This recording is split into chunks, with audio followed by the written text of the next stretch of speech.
Red Nation, are we here? The best show for Chicago sports.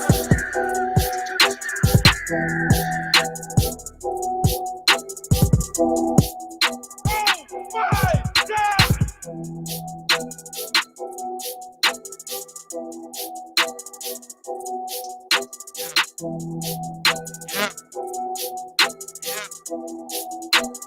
Y'all already know what it is, man.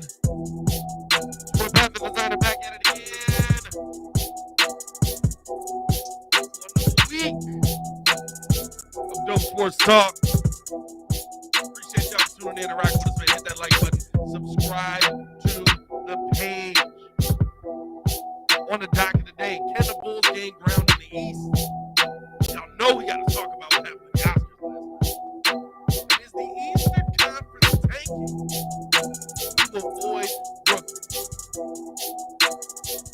I know that's a crazy conversation, but it's a conversation that we got to have. Appreciate y'all tuning in and rocking with us, man. As always, make sure y'all hit that like button, subscribe to the page. This is the only channel that's talking Chicago sports the way that Chicago talks. So make sure that y'all get in tune with us, man.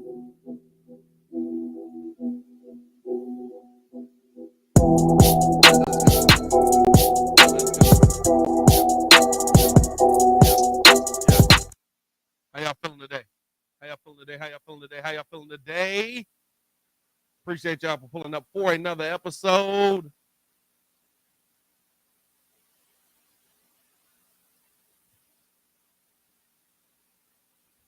It's an interesting day, man. Interesting day indeed.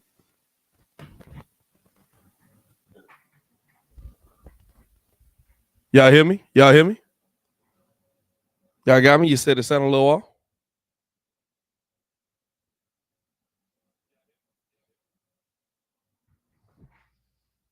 You got me now? You got me now? Sounds better. I think it sounds better. Let me know. We got an interesting day, man. Got another day. Another Bulls game to get to. Bulls taking on the Knicks tonight.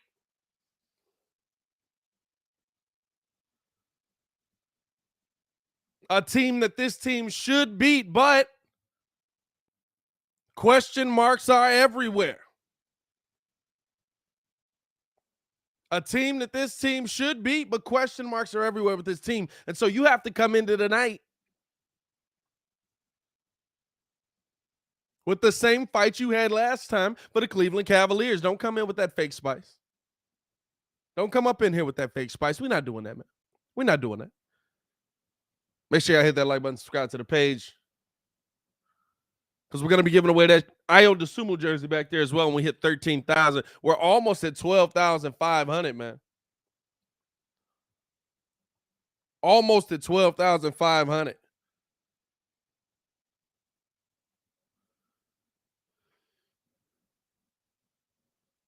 Can the Bulls gain ground in the Eastern Conference? That's the question on the docket today.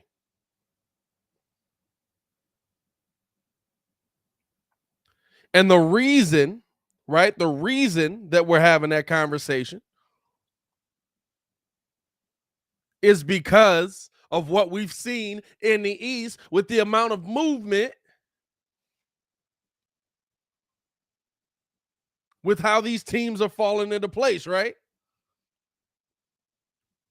It's crazy how we're seeing these teams fall into place. It's crazy how now Boston is the number 1 seed. Are you kidding me? We wouldn't have said that a month ago. We wouldn't have said that a month ago. We wouldn't have even thought that was coming a month ago.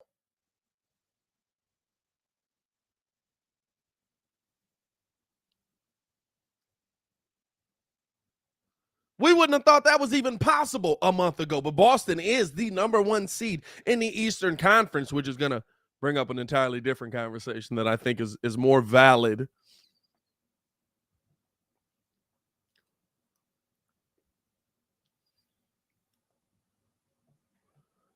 But the Bulls have an interesting stretch coming up in this next set of games.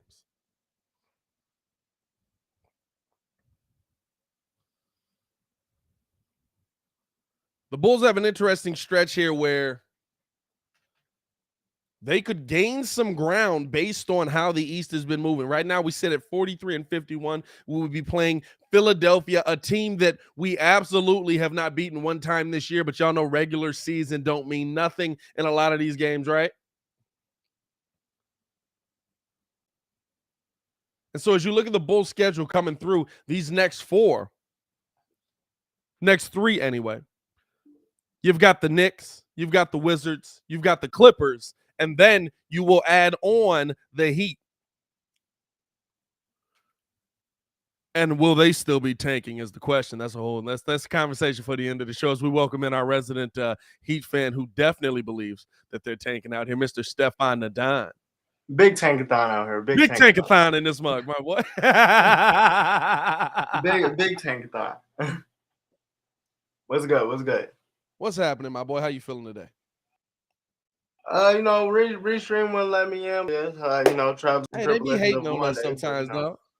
Fam, you know what's wild, right? Like, there's such a need for a program like Restream that people deal with Restream. But nobody I know actually likes using Restream, and that is hilarious. Nobody. Bro, like, we use it on Locked On. Mugs hate Restream over on Locked On, bro. It is hilarious to me. Like, they just be trashing it every day, just like, this is such a garbage program, but it's just so easy for us to do what we need to do. It's true, but I mean, still. No, I mean, listen. We're seeing crazy movement in the Eastern Conference, right? Like yesterday, I'm getting ready to or day before yesterday, I'm going to bed. The Bulls are going down playing the who will we match up? The Milwaukee Bucks, right? All of a sudden, we're playing the Bucks. Hey, we got to do this. Yeah, I'm saying Miami's the number 1 seed, Philly's number 2. One day happens. Now the Bulls are slated to play the Philadelphia 76ers, who they haven't beaten this year. The Bucks are playing the Raptors, who they haven't beaten this year. Miami's the 2 seed again, and Boston's the 1. What the heck is going on in the Eastern Conference? Oh, by the way, Brooklyn's now a play-in team that's outside of the top 8. So, like, I'm looking at this as, like, 2 questions to the chat. Can the Bulls move up? And do you want the Bulls to move up? There are really 2 questions here. Like, I feel like it's a weird year where, like, it's like, nah, that top spot, that's all you, my boy. You hold on to that. Hey, I was thinking about it last night, and you legit know what it is. Hey, bro, I forget the movie, bro. Remember that scene when bro is just like, hey, bro. Nah, bro. Hey, that's you. We going out for drinks tonight? Yeah. It's on you. Oh, It's on you. Hey, I hope you have a blessed day. Nah, you have a blessed day, my brother. You have a phenomenal week. I know it's what you're talking about. I hope your whole week is full of dreams and sunshine. Spot? Hey, bro, that's on you. Go ahead and handle that, bro. We just yeah, I know exactly what you're talking about, dog. Hold that. Nah, your week need to be phenomenal, my brother. You have that. I know that is exactly what it seems like is happening here, bro. And I mean, like, it's weird because it's like, as crazy as it is to say, right? In a 7-game series, other than maybe if you actually get the Hornets, which the Hornets might end up being 7 if they play Cleveland. I think the Hornets could beat Cleveland in a 1 game. But you could legitimately be talking about an Eastern Conference where the best team for you to play this year is the team that has beat you every single time out. Like, honestly, I look at the Philadelphia 76ers as the team that everybody kind of wants to play now because, yeah, Joel Embiid's really good. James Harden can play basketball, but all of a sudden I got to count on James Harden to get the job done. All of a sudden I got to count on Joel Embiid to be able to give me those solid minutes with no rest. Because he's got – DeAndre Jordan is basically there because he's 7 feet tall. Nah, he getting active. He getting active out there. He's doing nothing. Like the dumbest thing in the world to me is them sending Drummond away. By the way, Drummond absolutely killing the game over in Brooklyn right now. Drummond absolutely being a key piece to what Brooklyn wants to do. So like it's weird to see, dog. It's weird to see like this moment where the Eastern Conference as a whole is kind of just trying to avoid Brooklyn to me, and where your best matchup, I mean, Cleveland in a 7-game, Cleveland absolutely could get in Cleveland could absolutely get hot at the right moment. They're getting Karis LeVert back. They're going to work him in. I think Cleveland's going to be a tougher out than people think, although not having Jared Allen is a huge loss for them. But working Karis LeVert back got in a second opinion, so the hope is that he's coming back for playoffs. That's what they said. Right. Because he opted for no surgery. So if they do get him back, I feel like that is gonna like kind of change some things still. So yeah, I don't know. It's gonna be crazy. Cause it's just like and somebody said it the other day when we was in the chat, like it's crazy that Kyrie got this much pull, where it's like, oh yeah, like dog, like we really not trying to play. I like legitimately nobody wants the top seed. Like legitimately nobody wants the top seed, and it's getting to the point where it's like, these like last 7-8 games you're supposed to play your best basketball, but it's also like, all right. We kind of trying to do that, but while resting our starters. But at the same time, it's like I'm really not trying to play Brooklyn right now. And this is the thing. I really think it's going to work against teams. Personally, I really think it's going to work against teams because, like you said, it's all about getting hot at the right moment. We saw Atlanta go on a run last season, getting hot at the end of the year.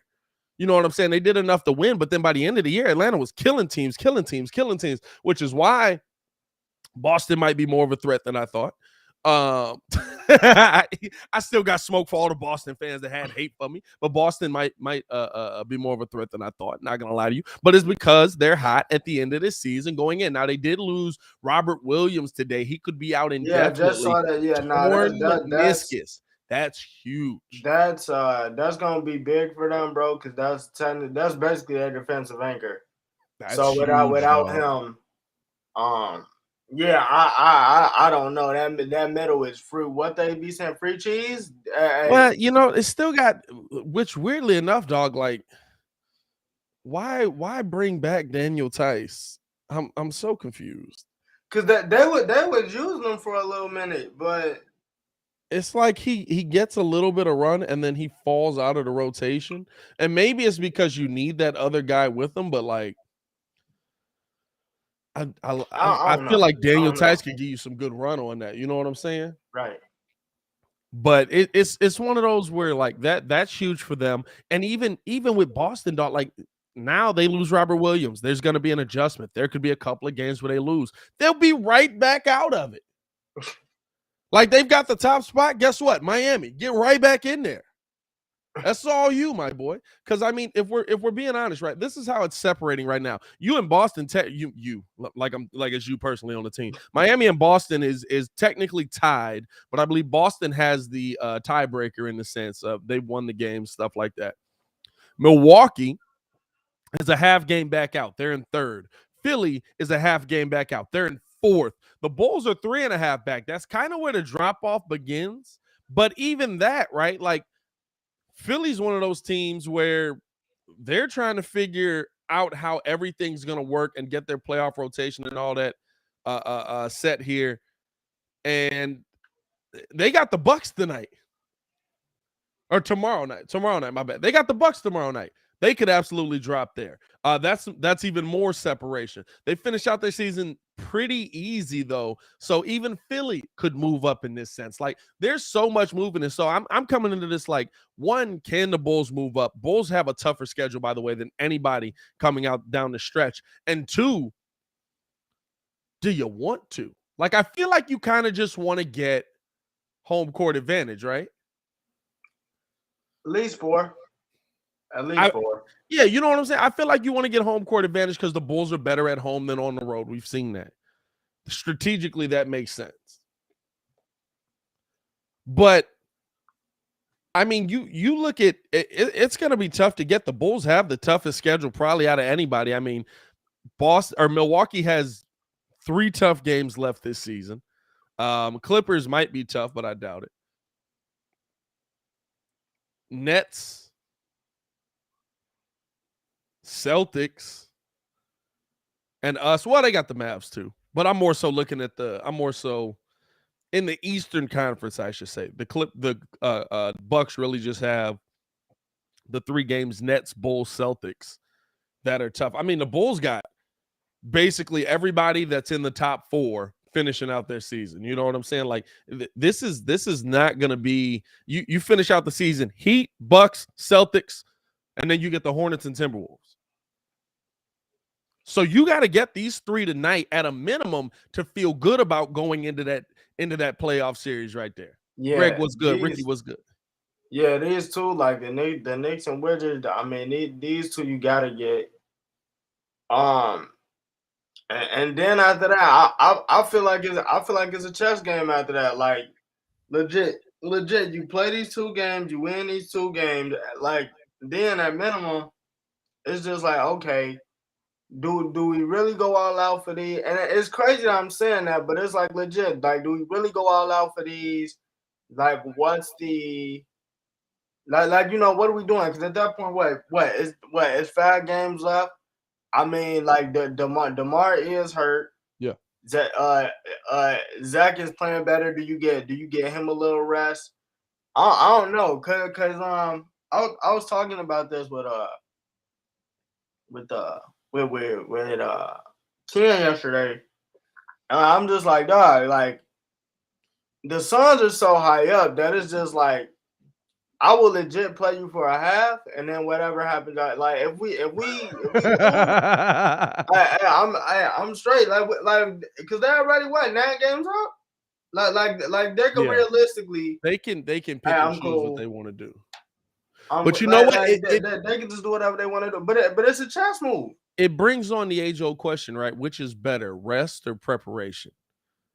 Because you see a lot of people that get the rest, right? You see a lot of people that take the time off, and then that first game they come out and they get punched in the mouth. Now, in the NBA, it's a little bit different where, yes, you get punched in the mouth, but usually the better team wins. We don't see a lot of like LeBron gets upset in the first round. We might see an upset this year with if Boston holds the 1 and Brooklyn playing them at the 8. But I mean, I wouldn't even view that as an upset. I would view that as, yeah, I expected that to happen to whoever had the 1.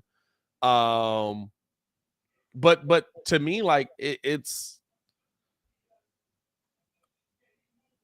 I've always looked at it as if you're playing well and you're moving at a rhythmic pace. And what I mean is like you've got yourself in rhythm, you've got your team in rhythm, you're moving at a pace that you're used to. You don't have to turn it back on. For the Bulls, right, I feel like, yes, I would love to avoid some of these crazy good teams like the Brooklyn Nets or like the I guess the Boston Celtics right now, how they're playing. I'm not really okay, we'll play a 7-game series with you. You know what I'm saying? Like that one, like I feel like am I the only one like this? I feel like it's Brooklyn and a bunch of we'll sees. Like maybe Miami, I'll give you credit on it. Miami, I kind of don't want to see in a 7-game series, but it's not like a feeling of dread if I see Kevin Durant and Kyrie Irving standing across from me. Like I could see the Bulls taking Miami to 7, and maybe they lose in 7, but it's a hard-fought series. I could see the Bulls in Boston going 6. I could see the Bulls in Philly going 7. You know what I'm saying? I could see the Bulls in Milwaukee going 6. Bulls in 6, by the way. Blah, blah. But I could see that happening. That 4 or 5 matchup just need to happen in the first round. I kind of want it to, just so the animosity's out of the way. So much. There's going to be so much smoke in the group chat. So much smoke. So much ridiculous amounts of smoke. People are going to be blinded by it. But I don't feel like the Bulls are a good enough team yet. Right. Where they can't go into every one of these games with a playoff feel. Where they can't, like they said last night in Cleveland, it was a playoff feel. It was a playoff, you go in with a playoff mindset, which is wild, right? Because none of these mugs been in the playoffs. So I don't know how they got a playoff mindset. But you go into this with a playoff mindset where you're feeling like this is your last game. You have to play as hard as you can. And it's a two-edged sword. With a team like this, right, that can get you into the playoffs. That can get you through a round in the playoffs. But it will at some point burn you out, and you have to try and figure out if you're young enough, if you're talented enough, if you have the ability to get past that, if you're deep enough, really, as a team, right? And that's where the question mark comes in, because when you play this style this early, you're gonna get to a point where you're burnt out, especially when you haven't played at that level of intensity before. So, like, I'm seeing I see this a lot. Like even like you said with Phoenix, like, is it better to rest or play? Phoenix has the experience. I could see them resting guys and then realizing, all right, it's time to get ready for the playoffs. Let's turn the switch. Now, I don't know if they have that ability yet, but they at a minimum have the experience. Brooklyn doesn't, or Brooklyn has the experience. Milwaukee has the experience. Philly has the experience. There's only one team that. There's one team that really matters to me. I guess two teams. I would say Charlotte, if they stay in that spot, hasn't really shown anything in the playoffs, seeing as how they haven't been there. Well, what they make last year? They just made the play-in last year, right? Yeah, they made the play-in. They just made the play-in last year. They made the play-in. But yeah, like, to me, the Bulls in Cleveland, you got to come in full force. These last 8 games, you got to be looking to punch teams in the mouth and show that you're a playoff team and you're a legitimate threat to what these a team that these mugs need to be worried about. You know what I'm saying? Like, I look at going into this offseason, going into this playoffs as yes, it's a wait and see, but you need to be going right now, because if you're not going right now, you will absolutely have an entirely new world in front of you when you get to that playoff level. No, actually, Justin, speaking on that, because I saw the Chicago Bulls tweet this. I think they said in order to avoid the play-in, the Bulls will have to go 500. Like, the Bulls will have to go 4-4 in the last 8 games, which is doable. I think the Bulls, weirdly enough, I think the Bulls can do better than that. And I think, hey, it's crazy, right? This is the crazy thing, right? It's so different how we talk off of a win versus off a loss. It's so different how we talk off a win versus off a loss. It's like, yeah, man, I feel like we could go like 6-2 off a loss. It's like, we might go 0-8, brother. We might go 0-8. Hey, that's I mean, I think 5-3 is doable. I think 5-3 is doable. I think you know what I'm saying? Like, I mean, it's gonna be a chess move, because it's gonna be a lot of, hey, you know, Jimmy might not play this night. Yeah, Giannis might not play this night. Jason Tatum or Jaylen Brown might not do. Like, it's gonna be a lot of that. So I mean, I feel like if the Bulls go straight through and they're really serious about avoiding the play-in, then I could see them possibly going 5-3 or 5-3 or greater. But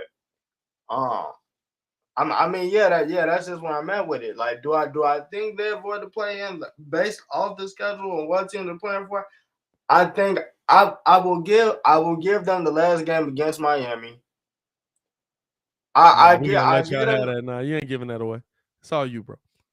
That's all you. No, we giving that away. No, that's all you. Y'all got that. No, you got that. You got that.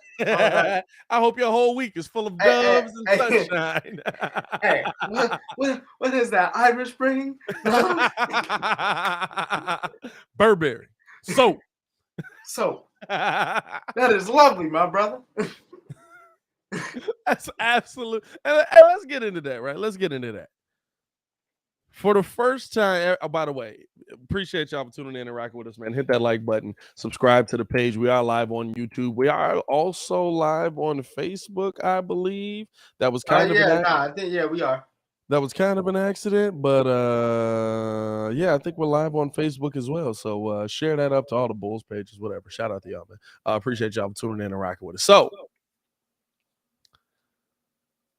Question: are we seeing for the first time a conference tank out of fear of playing the Brooklyn Nets in the first round? Yeah. Because listen, Boston's had a great month, not taking anything away from them. Here come the Boston fans chirping in. They've had a great month. We're going to the finals, bro. I can't take anything away from them.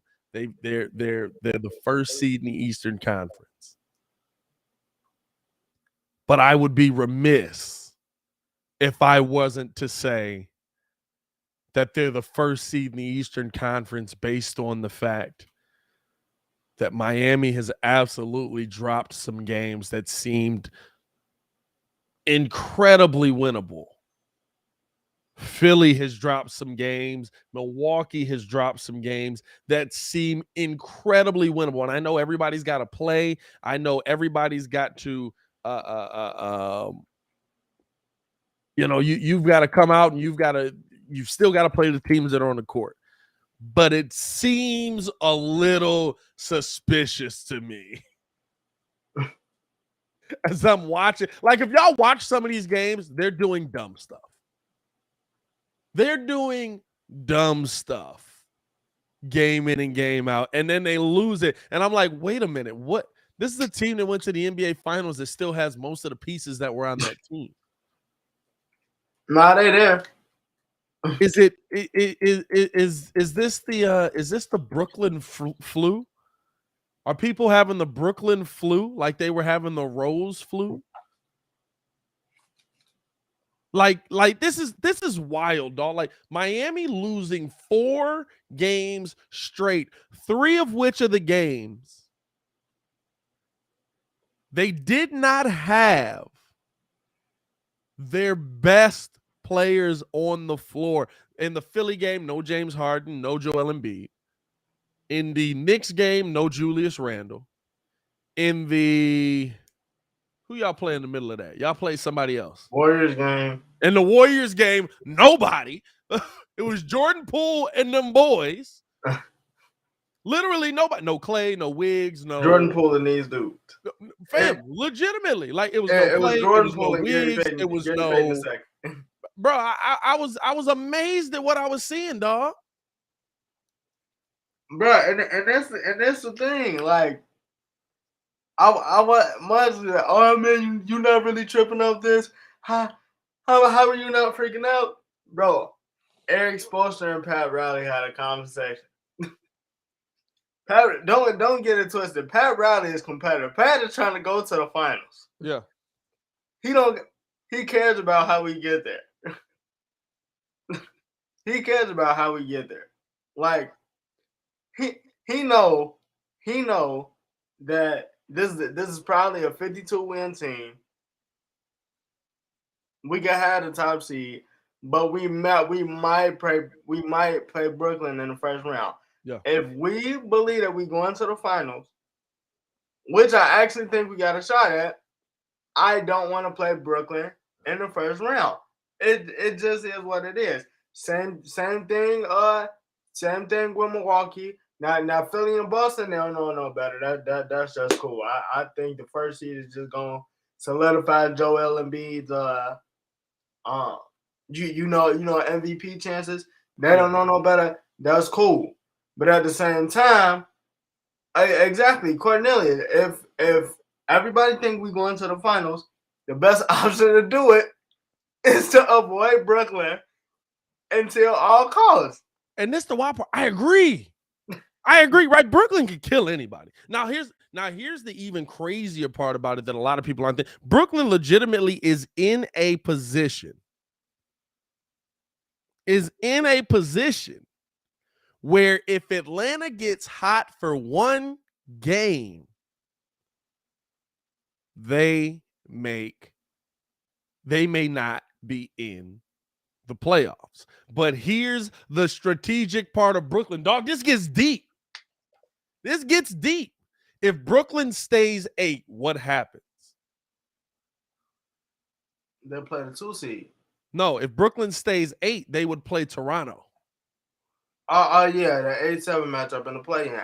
But then that's gonna have them without Kyrie. But then that's the strategic part of it. But the thing about that is, to go even deeper, they still got another game. So Kyrie's coming back.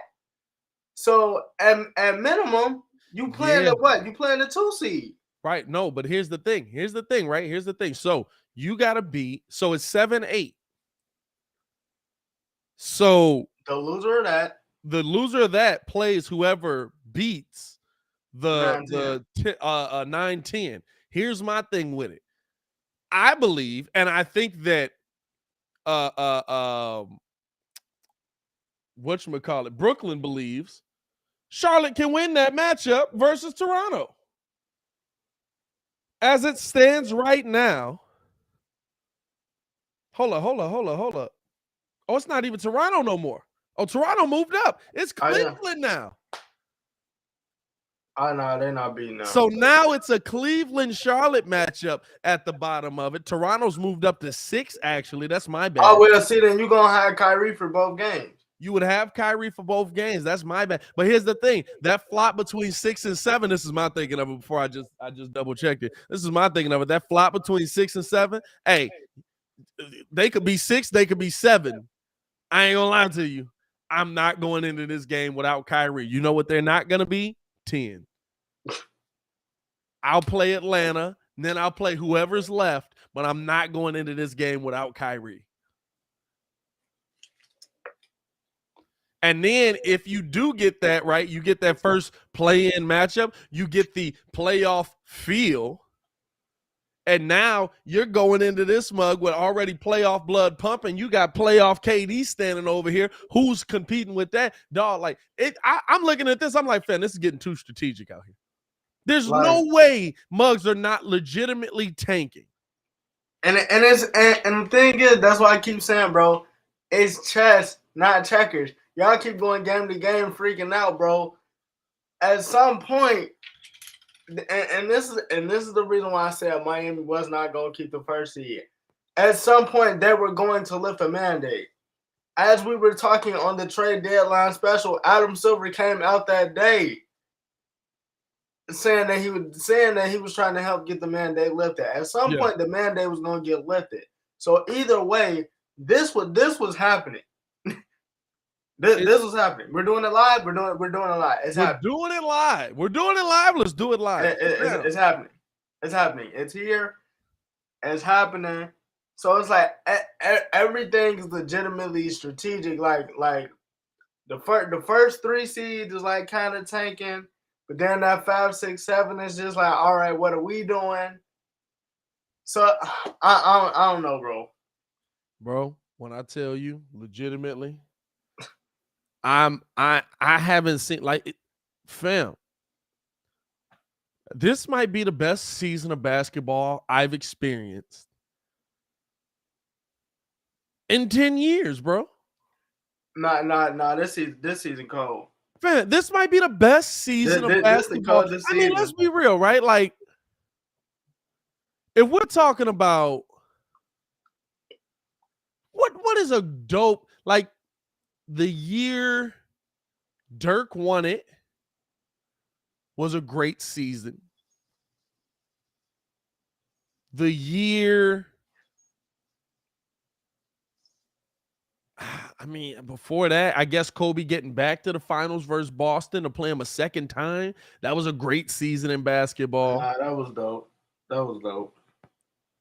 But, dog, we're getting all the way back to 2011, 2010, 2009. Like, dog, that's over 12 years ago. Like, it's so weird because, like, you had so many seasons where you just knew that it was over based on who was playing who. You knew at a minute it's going to be Golden State.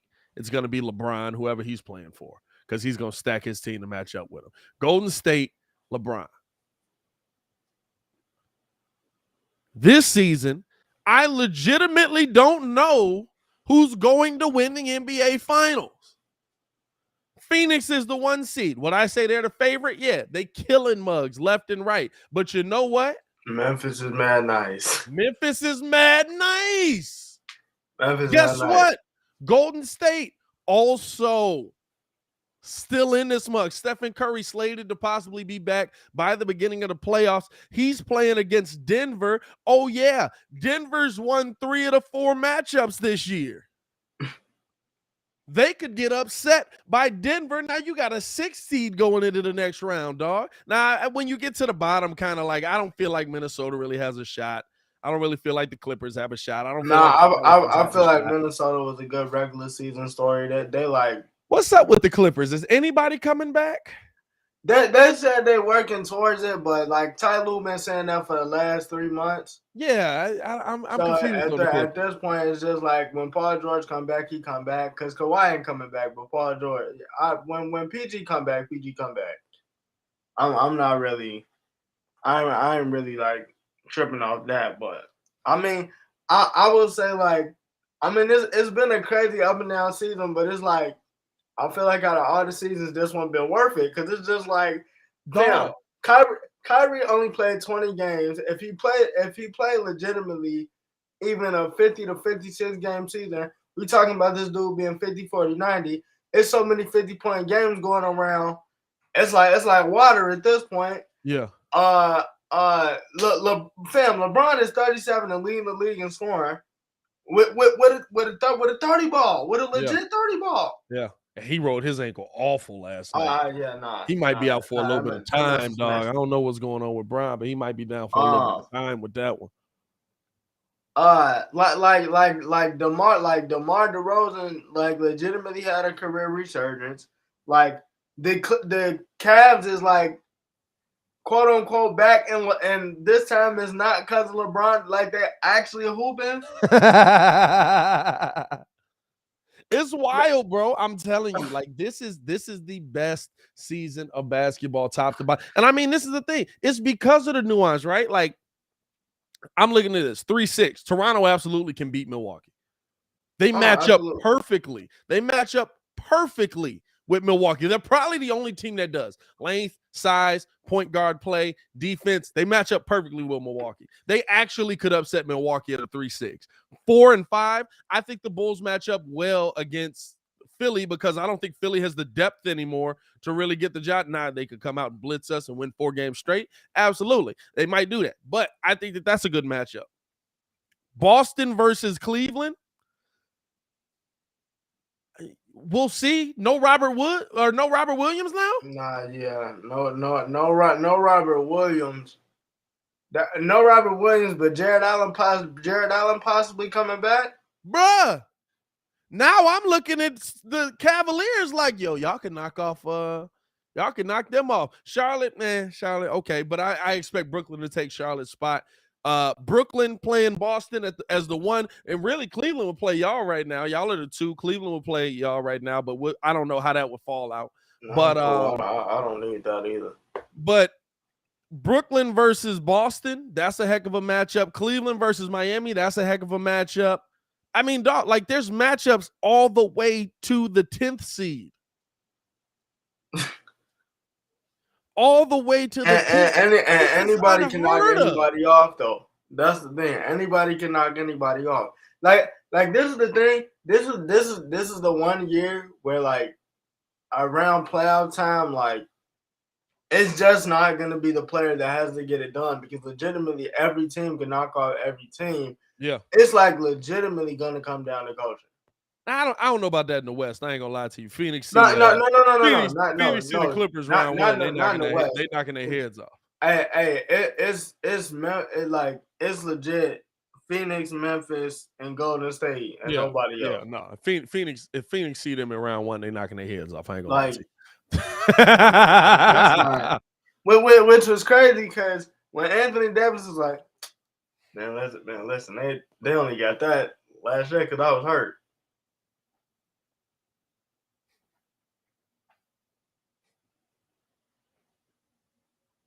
Now, what you gonna do now? You know what I'm saying? Like, it's a dog. This might legitimately be. I'm trying to think, bro. I don't know if I've seen a season this deep.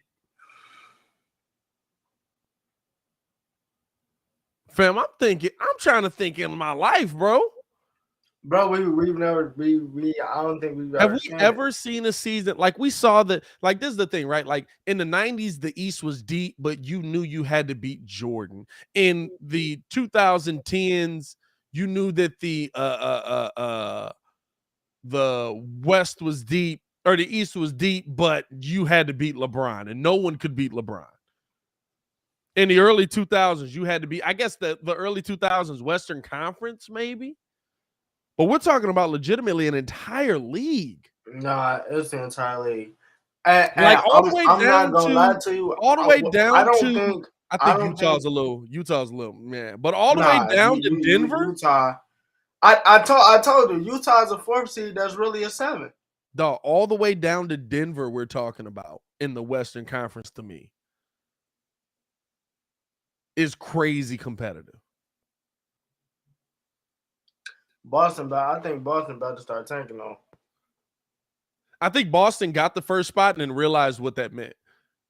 Well, no, it's not even that. Robert Williams got hurt. Rob.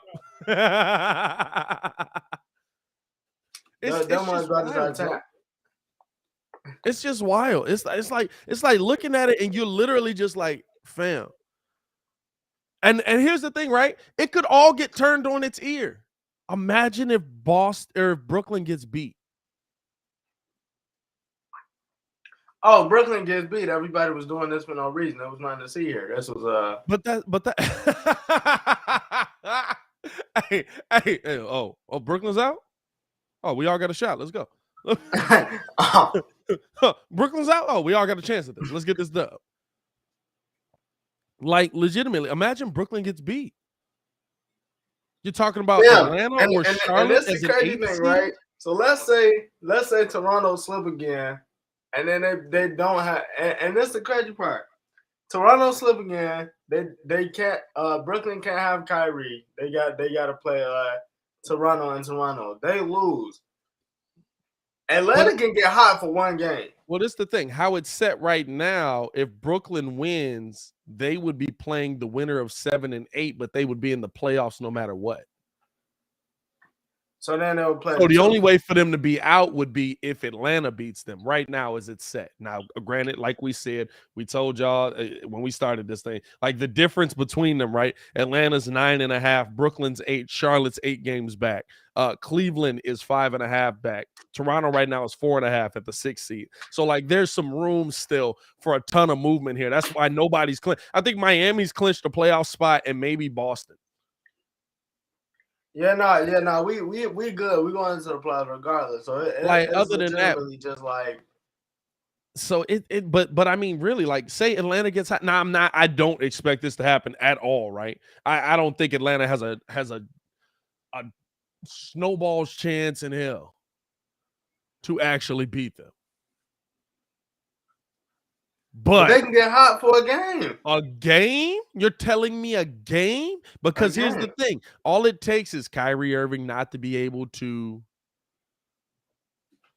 knock a shot down that day. All it takes is KD to be off that day. All it takes is you know what I'm saying? Andre Drummond can't rebound. You know what I'm saying? Like, something crazy. And now the playoffs are on their ear, dog. Now everybody's just like, what the heck? Free for all.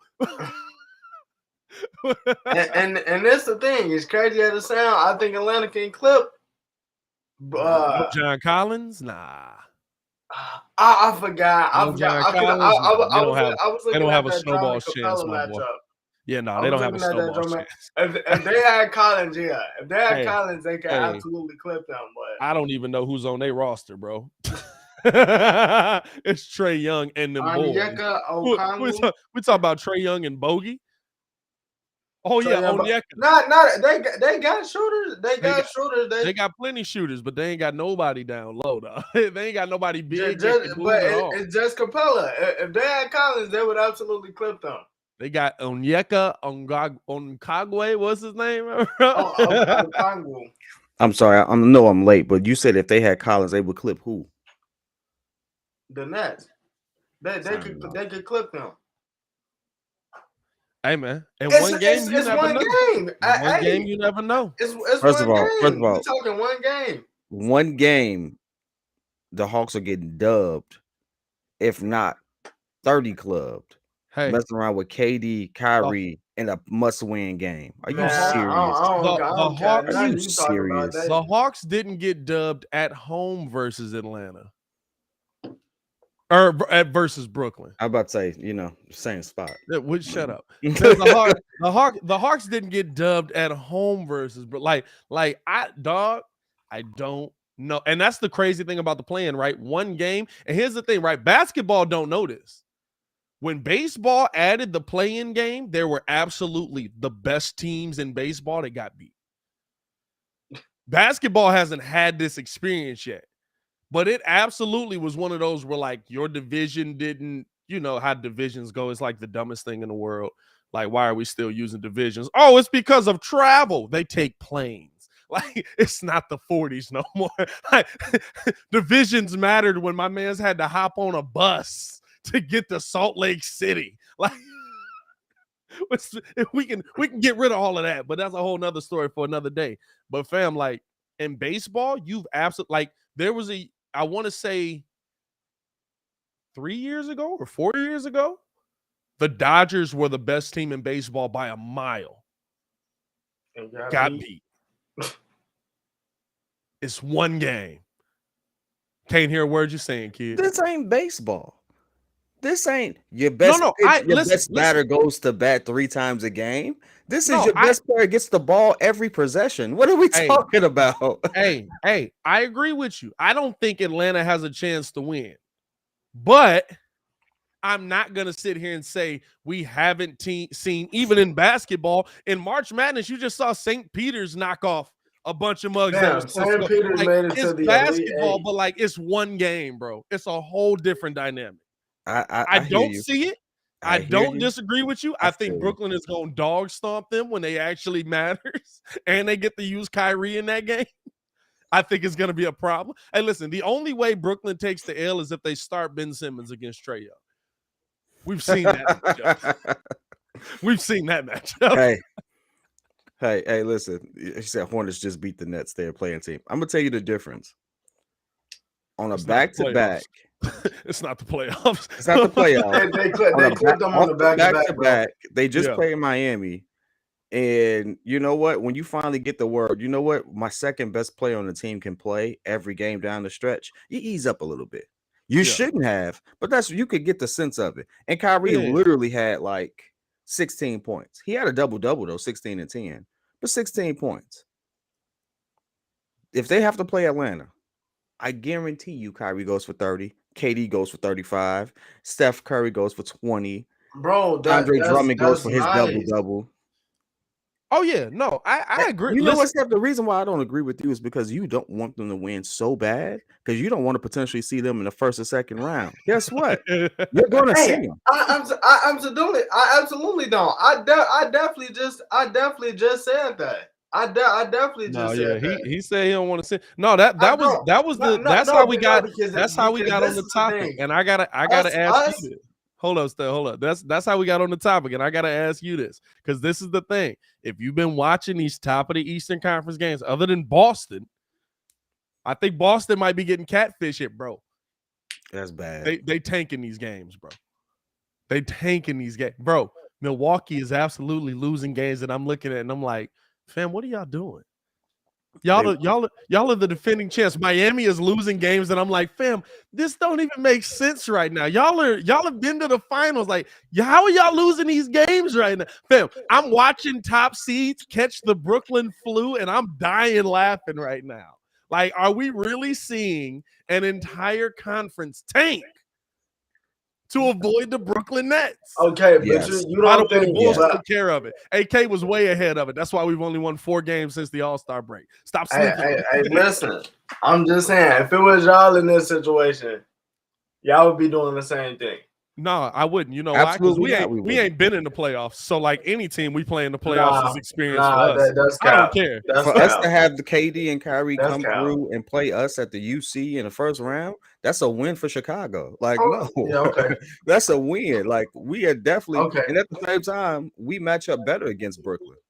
That's what most people don't understand. We match up the best against Brooklyn outside of Milwaukee. Yeah, Vooch cooking Drummond. Okay. Playoff KD and Kyrie is a real thing. I'm just saying. It is, but we match up the best outside of Kyrie and KD. Yeah, I mean, outside of KD, we match up the best against them. and we have beat the net. Hey, listen, now that doesn't say a ton. Like they still could like dog walk us in 4. Like it should. Hey, listen, you can match up the best versus somebody and absolutely get your head kicked in. But if we're talking about like just like build of team and depth of team, like there's not a lot of teams that are gonna have the depth to compete with Brooklyn. Like even y'all really don't have the depth. Like y'all don't have the depth in your starting lineup right now to compete with Brooklyn. Robinson is running out there putting up duds. We do it. It's just the fact that we actually missing shots right now. Hey, listen. Y'all do, right? But Oli was y'all savior. We actually Oli was the one that was coming in to save y'all. Oli is. Somebody can have that.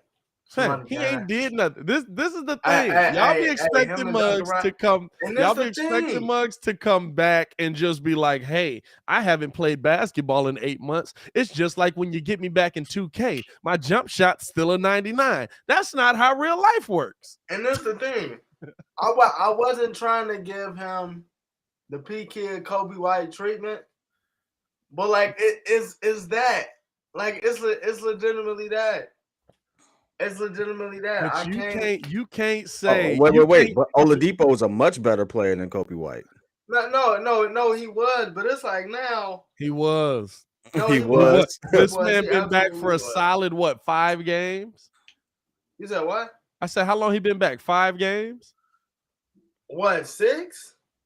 Get that man some time. Give him some time. Remember? Give him some time. Hey, listen. He came off a shoulder injury. Give him some time. He came off a knee injury. This is y'all fault for relying on somebody who ain't played in 2 years, and all of a sudden y'all want him to come back like I signed him and be the offensive. No, but you was all for keeping him. I told you, doggone. Yeah, especially if it's for the vet meal. Hey, look how excited he got. Yeah, look how excited he got. Yeah, it is for the vet man. I give you that. It is for the vet man. He's basically making pennies to play there, but you can't hate on. But think about this: the dude is making pennies to play there, not legitimate pennies, but he's making pennies to play there. And y'all thought he was going to be the one to spark that offense. He's your total X factor. If a healthy Oladipo puts you so over the top. Hey, I heard y'all. I follow y'all on Twitter. Y'all thought he was the next one. Nobody is essentially touching us. A healthy Oladipo puts you over the top. Yeah. He does. Like, so you got to give him more than 6 games. Oh, bro, he ready to ship. He ready to ship him to the Bulls for Kobe White. Do you see how that's come full circle? Hey, Kobe White and Tyler Hero. I'm not. Hey, if you put Kobe White on Miami, you lose. Hey, at least I know I'm getting a cool. Kobe White's career will take off if he goes to OKC, maybe even a New Orleans, somewhere where he's going to get the consistent take to capitalize on his ability. He is not one of those off the bench sparks. He's someone who has to get into a rhythm. So if he has that opportunity, yeah, Kobe White would be great. I really do believe that. But as a bench player, I don't see him being good. It just doesn't fit what he does. We've watched him enough to know it. Yeah. He ain't been doing much. It's just funny, dog. It's just funny. Like Kobe White look good in a Knicks jersey. No, he wouldn't. Kobe White don't play defense. He wouldn't get no tick. Oh, well. Hey, listen, I'm actually being nice. I'm being Chris Rock. It was a nice one. I'm definitely going to give him the Cam Reddish treatment. Hey, why you not playing Kobe? He ain't putting that man out there. I would trade Kobe White for Cam Reddish right now. Okay. Right now. And then in 6 months, you would be like, It's just a taller Kobe White.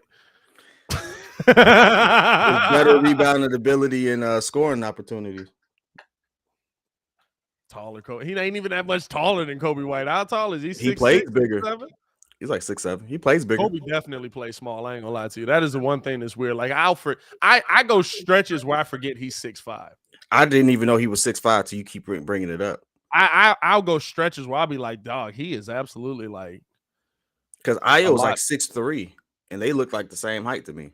No, Io's 6'5" too, ain't he? Is he? I think Io's 6'5" too. That's why they look the same height. But if I'm not mistaken, I think Io's like 6'5". We can double check. Io. Hey Brandon, I know what Reddish is. Reddish to me is the underdog. People, when Reddish Io's 6'4". When Reddish finally get a chance to like really play his game, wherever he goes, I really hope he gets a chance. That kid is a dog. I have full confidence in Cam Reddish just because. I mean, because I've seen it. Let's not act like he didn't get his chance to play in Atlanta. He really didn't. He was coming off the bench and he played him so up and down. They played him like Jamal Murray. He was starting for a while. He started for 19 games. Who? Cam Reddish this season. Cam Reddish this season. No, he started because he started for more than 19 games. He started because somebody was injured. No, he started because the whole team Hunter was injured. Hunter was hurt. Hunter was out. No, he didn't start the whole thing. It was very up and down. Very up and down. What did he start? He started. Now I'm trying to see. 21. No, he got injured. 29 games. So he started 29 games this season. Averaged about 40. See, it's so weird because it's got that TOT traded to another team. Yeah. But he didn't get a fair shake, dog. I'm confused as heck on this.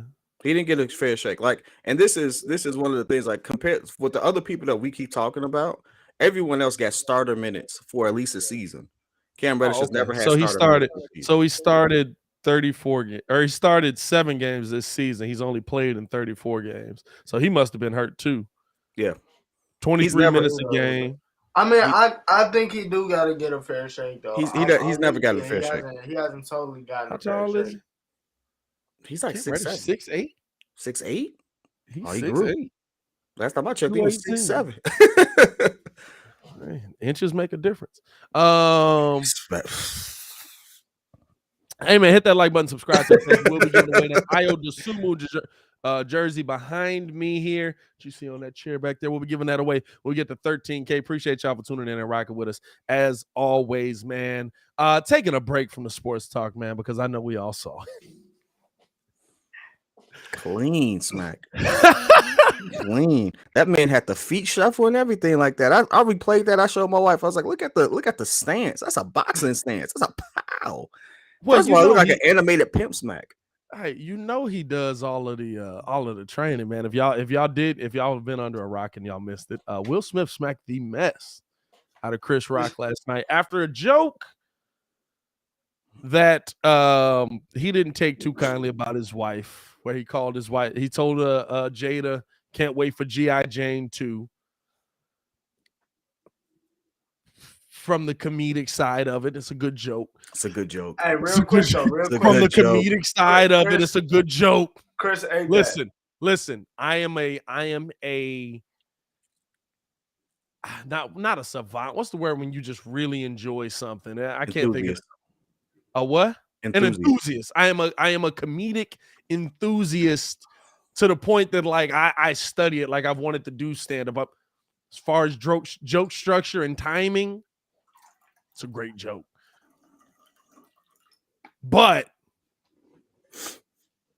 Will Smith walks up there, feels like he has to defend Jada. Comes through with the right hand, strong right.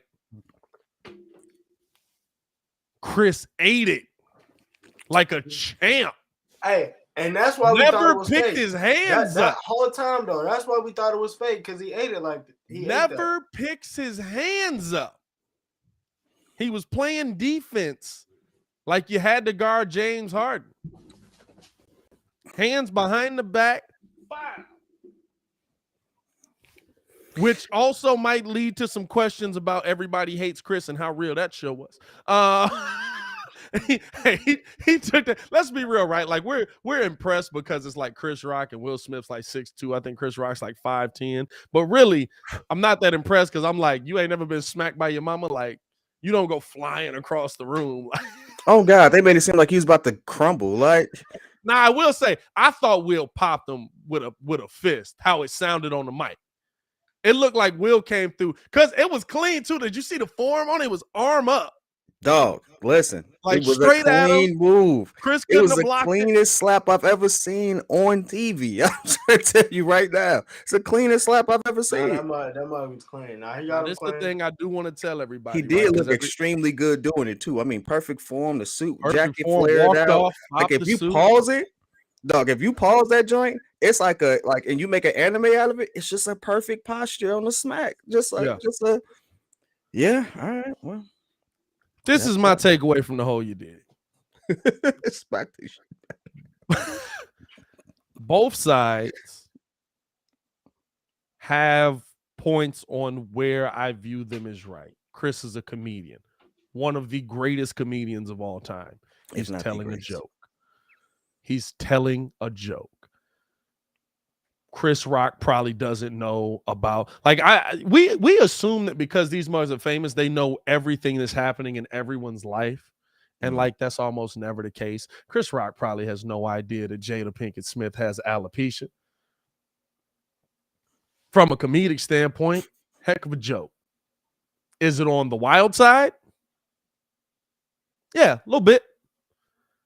When you know, like, the background of it, but I don't know if Chris Brown or Chris. Oh, whoa, that's a whole different case right there. I don't know. God dang. Hey, yo. I don't know if Chris Rock knows the background of it. On the Will Smith side, I absolutely get looking over, like, he might have been laughing. Joke didn't really click with him. First off, at them events, you're laughing at half the stuff just to be courteous. Yeah, realistically, that's you're literally doing a. do. And then 2 and 2 hits. It's like, okay, wait, what did he just say? He look over at Jada. Now we got a problem because now it hits you. Like, they really tell you to smile and joke if you're front row at these shows. Like, I don't know if people really know that, but like, that's your role. If you're gonna be front row, you have to be a part of the show. Smile. Yeah, you have to smile. You literally, like, and the thing is, it's because of the aftermath of the internet now, right?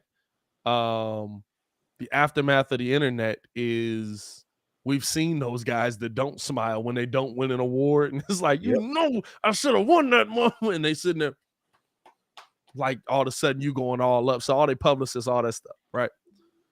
By the way, I don't know if it was staged, but I absolutely feel like they were telling Chris, hey, go at some people, see what you can get, because we need some good content because nobody's watching this stuff anymore.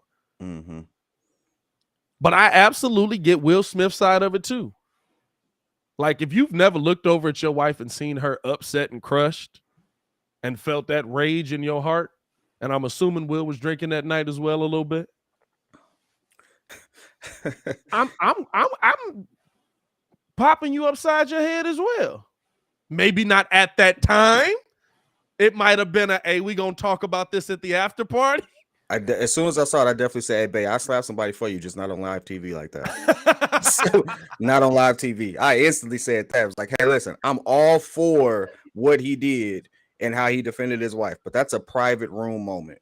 But what's funny is because I see this all the time, and I've seen this all over the internet. But he let August Alsina go beat up August is Lena. Let me just say this. Hey, wait, can I say something real quick? I'm gonna let you go. All right, Kanye. I Taylor Swift had not understand. No, you called me. And I don't know why he catches me when I'm drinking too. I want y'all to know, like, August is disabled right now, dog. Like, August can't put out no music. Huh? August can't put out no music. Yeah. August can't do nothing. Like, all this smoke that y'all talking about with August right now, like, August is disabled. Y'all gotta let that go. Y'all gotta let that go. But you can go ahead. I was just about to sit there and agree. Like, you can't sit there and say, "But he didn't do this." Like, dog, You have no idea what they discussed. And at the same time, you have no idea the state of Will and Jada's relationship at the time that the whole thing popped off. Like, clearly, since no one really listened to the thing, Jada simply says, "Oh, you've done a lot of stuff. People just don't know," and that's true. Like, come on, it's Will freaking Smith. You really think like Will Smith can walk in half of y'all houses right now and take y'all woman? Do y'all really think? Like, come on, like, be real. Don't be that weak guy and sit there and be like, "Oh yeah, but he did." Nah, dog, chill. Like, y'all don't have any idea of the context is. But the thing is, that's still his wife. Maybe they've gone back, they've reconciled, whatever. How he chooses to defend his wife is how he chooses to defend his wife. For you to sit there and say, but he didn't do that, you have no idea what happened there. If August was on stage and said something out of pocket, you think he wouldn't have got slapped? And it's weird, right? Because instantly, this was my problem with it, and I posted it on the Path to Designer page, man. Check that out. We got vlogs coming out on there every day. I posted it over there. We have a tendency, whether it be the internet or really the black community drives it, if we being honest, because mugs kind of try to avoid jokes until black people make them funny. Ain't that the way? To tear down and laugh at people who are going through things. We've seen Will Smith be the butt of every single joke for the better part of a year and a half now, 2 years. 2 years. It's been exactly 2 years. Guess how we know, Pat? No. Oh yeah, it's been exactly 2 years. Yeah. We've seen him be the butt. And listen, I don't condone him doing it publicly. Now listen, you afterwards, you meet me in a private room. Shout out to Tannable. You meet me in a private. Hey, afterwards, after party. See, I'm more on the after party thing side of it. They legitimately don't like each other from. No, they don't. Unquote. I guess he still hurt from the fact Jada said that they went out on a date. She didn't like it. She basically said it on a pod. He got in his bag. Cool. I mean, at the end of the day, I was looking at it like, and I looked at the vlog yesterday, and like you said, that they would Will and Jada is probably reconciling right now. He still got love for her. Yeah. That is the mother of his kids. And at the end of the day, you gotta have a line. He has a line somewhere. You probably don't know who he's talking to, who he not talking to. This is my thing. You can make the same comment 1,001 times. That's just the wild part about it. Shay, I'm gonna tell you, I'm gonna put you on screen because now you just want attention. We've seen you make the same comment 3-4 times. We've ignored it for a reason. Because you're equating someone making a joke about someone's wife on the internet to someone making it in his face less than 50 feet away. Yeah, that's a whole different thing. That's a whole different thing. I ain't gonna lie to you. Like, it's a lot of stuff people say about me on the internet that I'm like, if you got the balls to say it in my face, you deserve whatever's coming to you. Not like I said, I absolutely would have had that conversation after, but I'm having that conversation after for a whole different reason. If I start fighting you, I'm not gonna stop fighting you till somebody pull me off of you. No. Yeah. So that's a whole. Oh no. Yeah, I fight for a reason. If I made the decision to put hands on you, you gonna get hands put on you. A couple of boots. I might wear Timbs to the after party. Realize I had weak boot on feet. But I just look Will, at this. Pat, We where did you get the Timbs from? absolutely Oh, we see those mugs have those moments. Tyrese, Will Smith. Where they break down, they go through something, and it's funny. It's ha ha he he. Oh, Tyrese was crying for his kids. I can't believe a meme about that man. Hey, he's crying for his kids. Y'all made a meme about that man. Y'all realize that? And then 2 seconds later, when all of a sudden, this is my thing. Just stand on all them jokes. Stand on all them ha ha he he's. That's what I tell them. Stand on all of that. Remember, y'all was clowning Chadwick Boseman. I remember that. He looks stupid. Why would he lose all this weight for that role? Y'all don't know what's going on in these mugs' lives. Stand on them jokes when people come up to that next level. Seriously. Y'all don't know what these mugs are going through. Y'all think y'all do because you see Will Smith smiling on Instagram, or y'all see Will Smith smiling on the award show, and y'all think that's 100% and blah. Y'all don't know what these mugs is going through. So if he run up and he got smacked, I wouldn't have done it that way, but I absolutely would have done it. Hey, and then before we get off this topic too, shout out to Denzel for being the OG in the room. Denzel is the doggone OG of OGs, bro. Denzel OG in the room. And gave us another quote.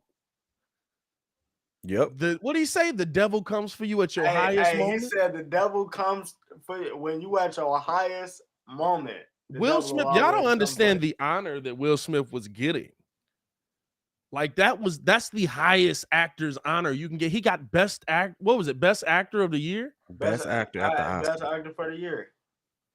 And rightfully so, because King Richard was absolutely that. King Richard is absolutely that movie. You know, I had this conversation with someone too. We also can't sit there and have this narrative that Will Smith represents the entire community. Will Smith represents nobody but himself. We're past this whole thing where our celebrities represent who we are. Like, if that's the type of world you're living in, there's something wrong with you, that you're allowing someone else to identify how people or should treat you as a minority and things of that nature. That's a whole conversation I had with someone last night. And it's like, you know what? I'm not going to get into all of that, but those days are done. Like, if you're identifying solely through these individuals you see on the screen, you're lost in life. You need to do something for yourself. The opportunity for you to do it is there. Do it. Moving on. Yeah, but that's been going around for years though. It is weird though, but you know what? I would say that if Will didn't say in his speech that he's taking that on. You know what I'm saying? Like, that's something that Will has taken on. I get it. So I can't. I normally I'm right there with you. Normally I'm 100%. First off, let's stop looking to celebrities to be leaders. But normally I'm 100% right there with you. But Will said in his speech that's something that he takes on. So once he said that, I was like, okay, well, that's what you want to be. You know what I'm saying? That's like when LeBron talks about being an activist for the black community, or Colin Kaepernick. Like, okay, that's the life you want to live. Okay, you get the backlash that comes with being an activist. But he should also have the opportunity to fail and it not be held against him or a community of people simply because he failed. And guess what? That's why I sit there and say his actions, he don't represent me. Yeah. I love what he does. I love him as a part. I really do love the art that he's produced and put out for us through our years. I really support the art. The absolute hit right now, bro. Yeah, absolutely support it. But when that man did what he did, he acted on his own and he represented himself in his relationship. He didn't represent the black community. My fault. But this is the thing too about it. Like, at the end of the day, he bro, what did my pop say? Nah, he said at the end of the day, he still gotta go home with Jada. And Jada's gonna support him. With Jada. Like Jada's gonna support him. He at the end of the day, he still gotta go home with Jada. So if she ain't feeling it, and they still working through that stuff, hey, I wouldn't have did it like that. There, but at the end of the day, that's one of them. Hey, forget this award is cool. That's a high honor. It's a big night, but I'm gonna tell you this. I don't care. I don't care. I don't care how big we get off of this show. You will get smacked up. You acting reckless. And we do all the time. Hey, listen, whole time. I want y'all to think when the suits start fitting a little better and the rings look a little nicer and the clothes and the cars a little bit. You can absolutely still get slapped. Like, it's okay. we still gonna beat them N-words from the hood. I don't know. I hope y'all understand that. Like, that's not gonna change. And this is the thing. I will say this, right? I will say this, and I can't leave without saying this, and we'll get on to the next topic. But I also have to commend Chris Rock because he responded with class. He is still from Brooklyn. That man absolutely could have had a moment where he gets out of body.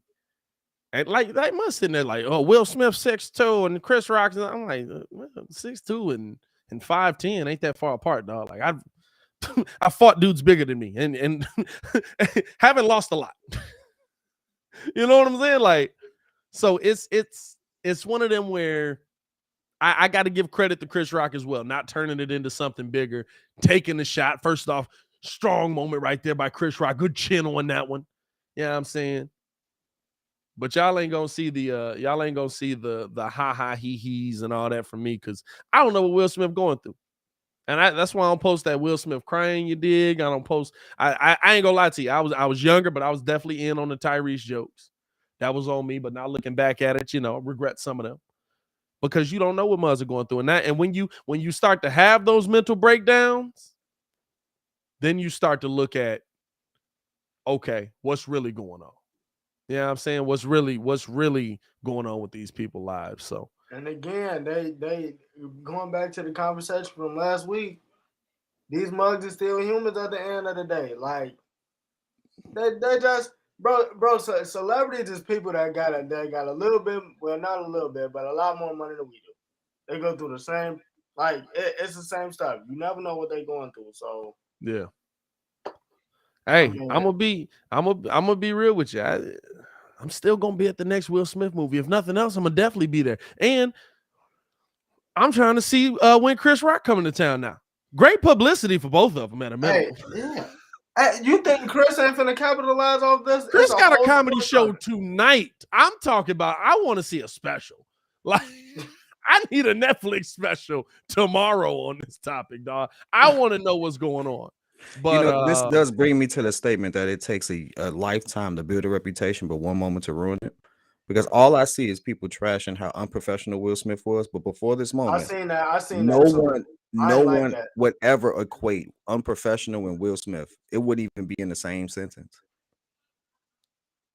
Like, people sit there and they type on these keyboards, they type on these phones and stuff like that. And half of you all ain't nowhere near accomplished that a tenth of what the man has accomplished, and with the type of class that he's accomplished it with.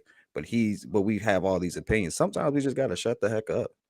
Hey, I'm gonna tell you this right now. I ain't paying attention to half the comments in here because half the mugs in here is lying. Oh God, half of them would not have gotten on that stage. Half the people on the internet is lying about what they would have done in that situation with they. But you know they is.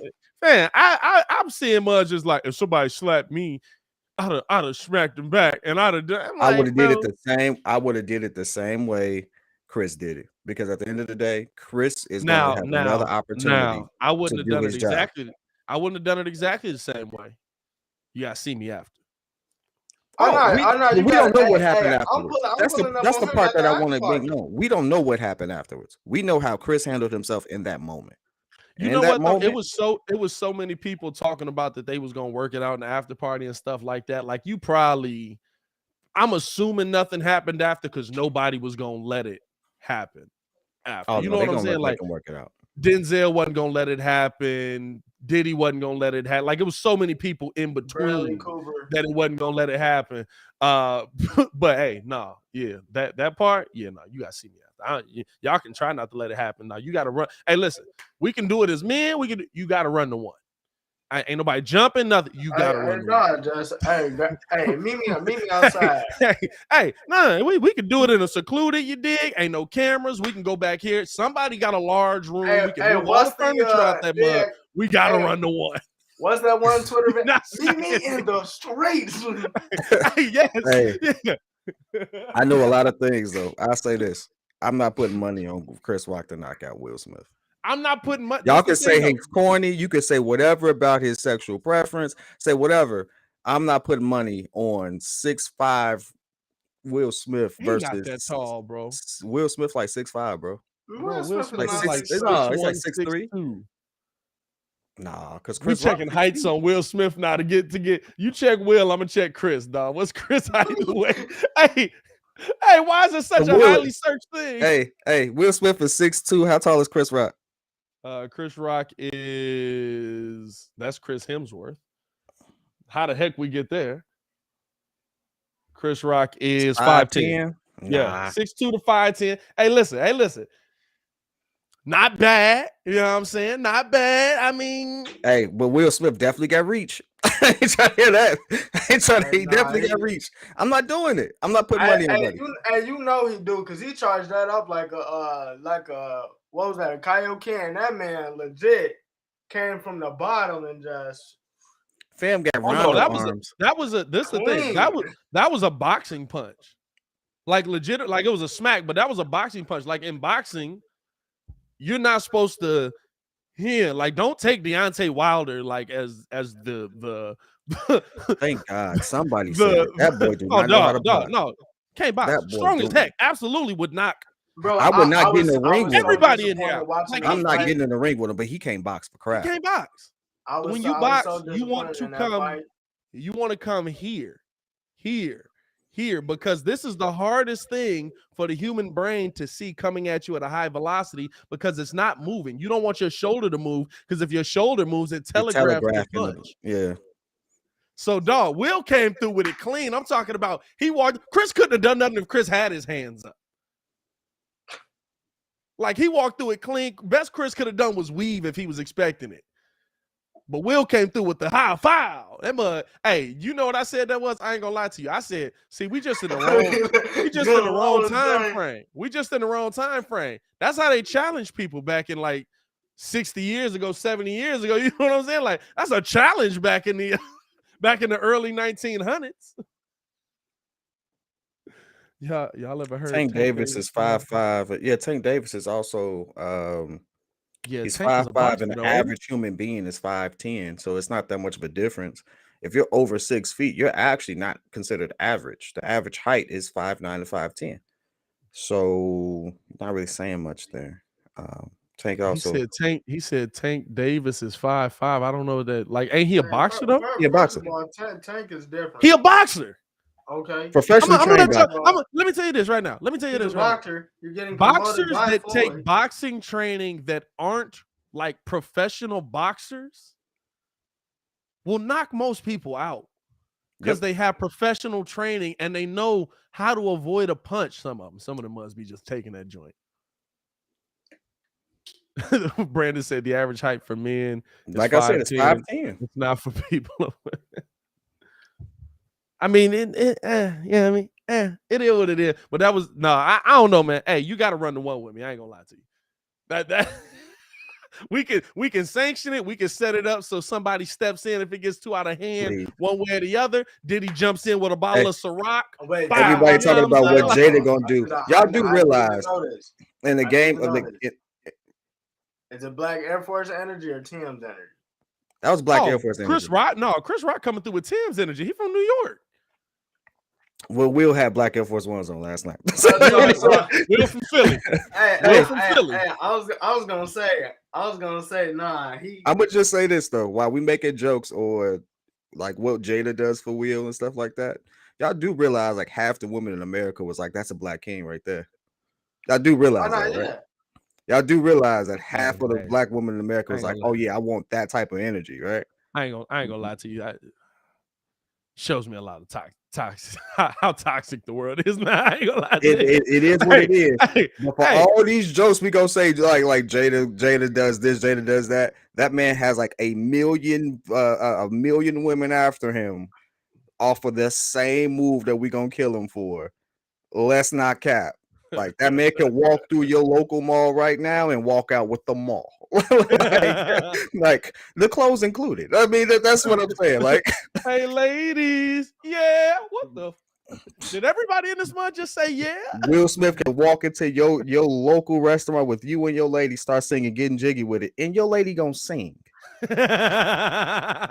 Like it's still Will Smith. Like that's not. That's not cap.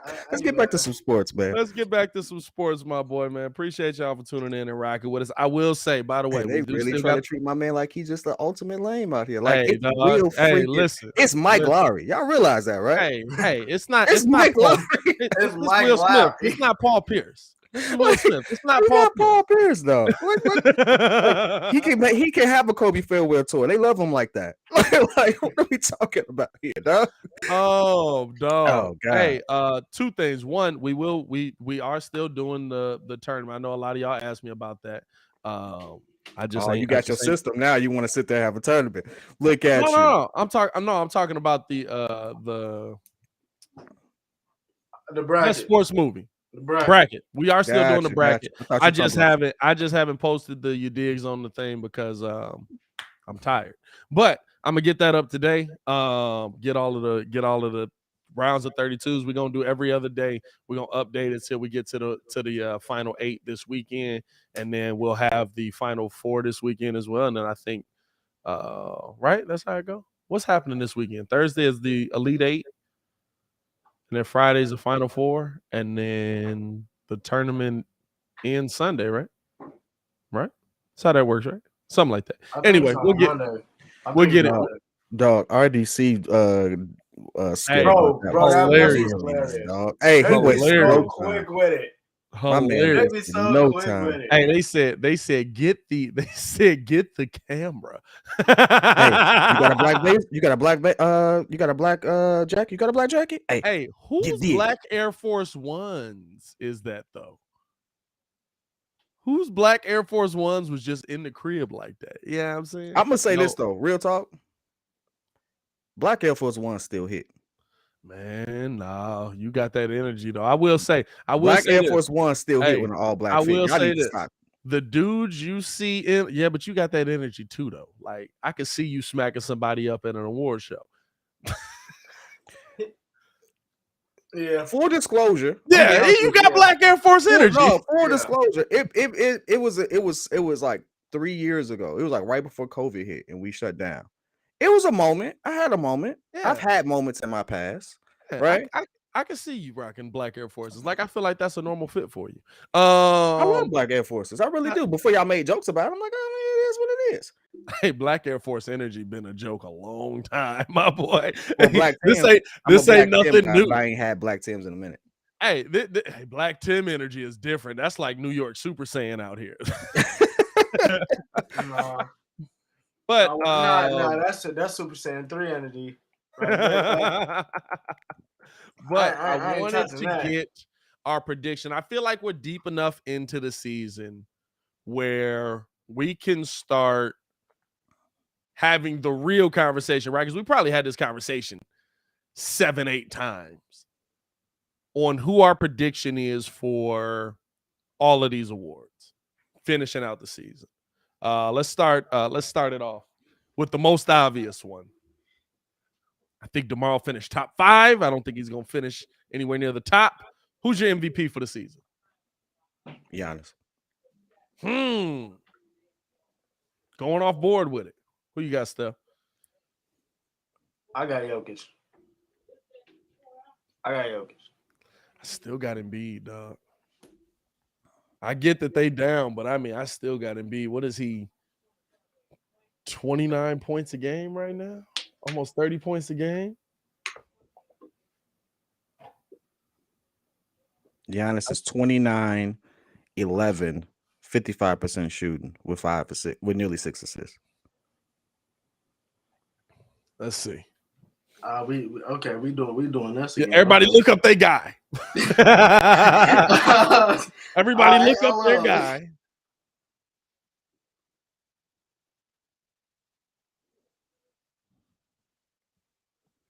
So right now, Joel Embiid, good Lord, this man is cooking. He is 29.9 points a game on 48% shooting, 35% from 3, 81% from the free throw line.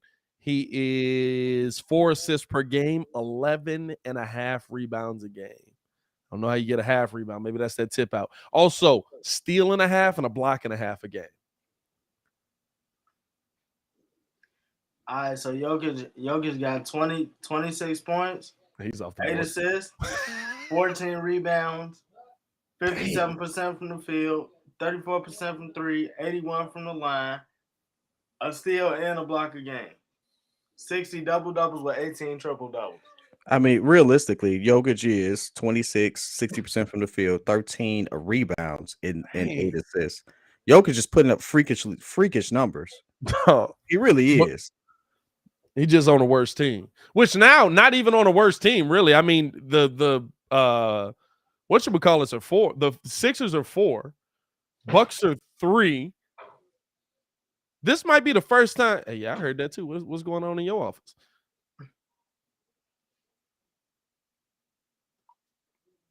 Hey, this is the black one. Oh, he talking to. Never mind. I forgot you got it reversed. I forgot you got it reversed. I thought you was looking at the wall. So I was like, you finna get a black stare when you try to see if a sound happen again? No, I Just to changed see if it- who's y'all pick for rookie of the year? Evan Barnes. Mobley. Yeah, I'm right there with you. I got Evan Mobley. You got Scotty Barnes. Yeah. Scotty Barnes is doing it. If Toronto It's really beats a two-horse race. the Nets, if they play him with or without Kyrie, it's gonna be because of Barnes. Oh, for sure. I 100% agree with that. Mobley right now, 15 points a game, 2 assists per game, 8 rebounds, 50% shooting from the field, shooting at 25% from 3. Barnes, 15 block points and a a half a game. game, 8 steals, or 0.8 steals, 0.8 steals a game. Man, Barnes that's a right steal. now, 15 points a game, 49% shooting, 7.6 rebounds a game, and 3.5 assists per game. They right there. It's close. How do you break that tie? Is it Uh, just Well, we got better the higher team? seed. Well, I mean, not really though, because to me, Toronto's a worse team. I was gonna say Cade was up there, but Cade shoots so horribly. Cade shoot like AI in his prime. Well, Cade literally is coming back from starting the season off god awful.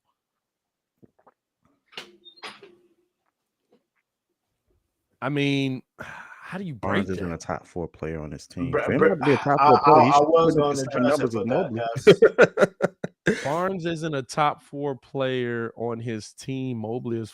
I wouldn't say Barnes isn't a top 4 player on his team. I think Barnes is. 2. I want you all to I look mean, at yeah, like do y'all ever think about these statements before y'all make them? If Barnes is not a top 4 player on his team, but he has equal or better stats than Mobley, kind of makes you wonder what would happen if he was the second option on the team and getting the second option looks. Yeah, you ever thought about that? Like, if you're the 4th best player, you're not the first or second option, but you're still averaging 50% from the field, 8 rebounds, and nearly 4 assists. I mean, I get what he's saying. I don't think it's that. Like, I mean, you're talking about Van Vliet. You're talking about Siakam.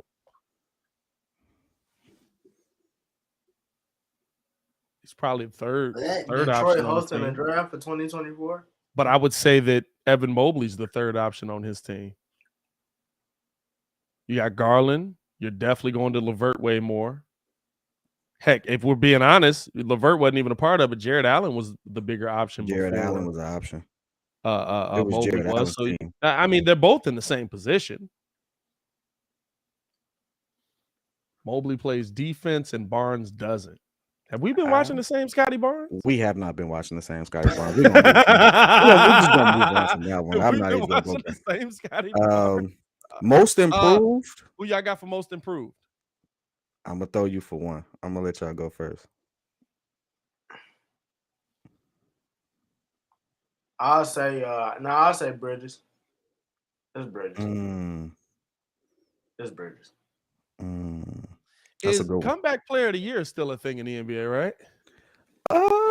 Or is that most improved? I don't think so. I think that's most improved now. Is that most improved? I mean, you would have to say DeMar DeRozan, right?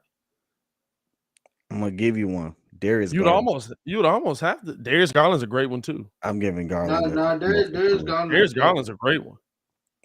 That man, Sexton went down. That man was like, "It's my time to shine," and he went out there and did that. Hey, Sexton not going to have a job on that team. Darius Garland is a great one, dog. And this is the thing, right? Like, hey, played so well. Sexton's not coming back to the team. I'm sorry. Like, he will not be a part of the team next year.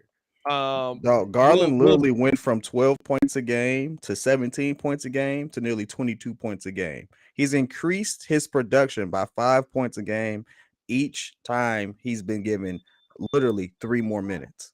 Yeah. You give Now, that man 3 more minutes, he gave you more production, now and this he's is been leading the team. this is the interesting thing, right? It's a guy that most people wouldn't even think of because he was killing the league last year, but it's probably the guy who's gonna win it. It's Ja Morant. I'm saying DeMar because I've seen the improvement from DeMar. Ja Morant went from 19 points a game to 27 points a game. Oh yeah, that's easy. I'm sorry. I forgot all about Ja. That's easy. like That's we don't even easy. think of Ja. Like Ja to me was the one that I was gonna say would win it outside of DeMar. Darius Garland was a good one though. Darius Garland's a great one. I think Darius Garland's just in Cleveland and just don't have that shine like that. There's still the storyline thing attached to everything. Hey, do you know what? Nearly a 10-point jump. That team's clicking. Yeah. They're second in the Yeah. West. Yeah, I got to give it to Ja. That's a good point right there. Salute to you. I fam. mean, That's a good pick. Yeah, see. Bridges now got an DeMar. 8-point Listen, jump. He went here's from, the thing: DeMar's jump has been similar, but is it going to hurt him that he's been there before? DeMar has Yeah, not nah, had he that been there same before. jump, dog. I'm giving it to Jar Bridges. DeMar 'Cause went from Bridges had 21 to Bridges had an 27. 8-point jump. Bridges is averaging 21, 7, and 3. Well, 4. On Listen, you know what? I have to show that one. If I'm giving most approved to anybody, on the Bulls is Ayo. That kid right there. Yeah, dog. I couldn't give. Ayo went from drafted second round to starting in the same season. If that ain't most improved, I don't know what is. DeMar went from 21.6 to 27.5 so far. Shooting his career high from 3 this season. He took what, 133s on the season? He's now 5. I mean, dog, he literally went from 25% from 3-point last year. 33 was his highest in Toronto back in 2015. He's shooting at 34% from the 3-point line now. Bridges should get Defensive Player of the Year for sure. Bridges, nah. He out in whatchamacallit? Out in Charlotte. No, Phoenix. Come on, dog. Phoenix. He said, oh. Phoenix. My fault. It's 2. You had me confused. Yeah. No, Bridges should absolutely get Defensive Player of the Year. By the way, Suns played the Sixers last night. How'd that go? James Harden did James Harden stuff. Oh, put up a solid 4. Solid 14, 9, and 7. While Devin Booker put up 35, Chris Paul put up 19, Aiden put up 14 and 12, Crowder put up 9 and 8, and Bridges put up 11 and 5. Yeah, thoroughly cooked. Yes. Thoroughly cooked. Yeah. It's that's a cook show. Hey, that's I'm probably I also Ja Morant, dog. I ain't gonna lie to you. I like Ja more. It's Ja Morant. I love DeMar, but I like dog. He improved from the mid-range from the 2 from 49% to 53%. He improved from the 3 to 30% to 34. Yeah, it's Ja Morant. This is Ja Morant easy. Yeah, it's Ja Morant and the rest of them. You know the funny thing is, the moment you said Ja Morant, because I looked up his stats like 2 days ago. Yeah, I was just like, dang, you right. Ja did go from. I remember him talking trash. Y'all remember the clip? This is my favorite clip of his.